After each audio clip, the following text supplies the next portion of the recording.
నా స్టైల్‌లో fish curry ఎలా ఉంటుందో ఇప్పుడు మీకు చూపిస్తాను. ఫస్ట్ దానికోసం ఆవాలు, జీలకర్ర, ధనియాలు, మెంతులు, అలాగే కొంచెం గసగసాలు మీకెంత క్వాంటిటీ కావాలో అంత క్వాంటిటీ ఏసుకొని బాగా ఫ్రై చేసుకోవాలి. కొంచెం రోస్ట్ అయిన తర్వాత దాన్ని మిక్సీకి ఆడించుకునేసేయాలి.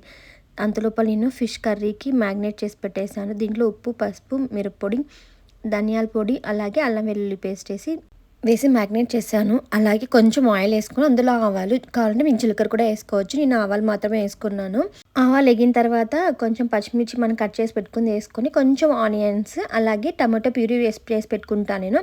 ఆ టమాటో ప్యూరీ కూడా దాంట్లో ఏసుకున్నాను. కొంచెం పసుపు, అలాగే మిరప్పొడి మనం మ్యాగ్నేట్ చేసుకున్నాం కాబట్టి కొంచెం ఏసుకుంటే సరిపోతుంది.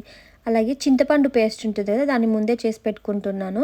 డైలీ దాంట్లో కొంచెం వాటర్ యాడ్ చేసుకొని దాన్ని బాగా మిక్స్ చేసుకొని యాడ్ చేసుకోవాలి. కొంచెం ఉప్పు యాడ్ చేసుకొని వాటర్ ఏసి కొంచెం బాయిల్ చేసుకున్న తర్వాత మనం మిక్సీకేసి పెట్టుకున్నాం కదా ఫస్ట్ పౌడర్. ఆ పౌడర్‌ని కొంచెం ఇది బాగా తెల్లిన తర్వాత ఆ పౌడర్ అనేది యాడ్ చేసేయాలి. ఇలాంటి కన్సిస్టెన్సీ వచ్చినప్పుడు నేను పౌడర్ అనేది యాడ్ చేశాను.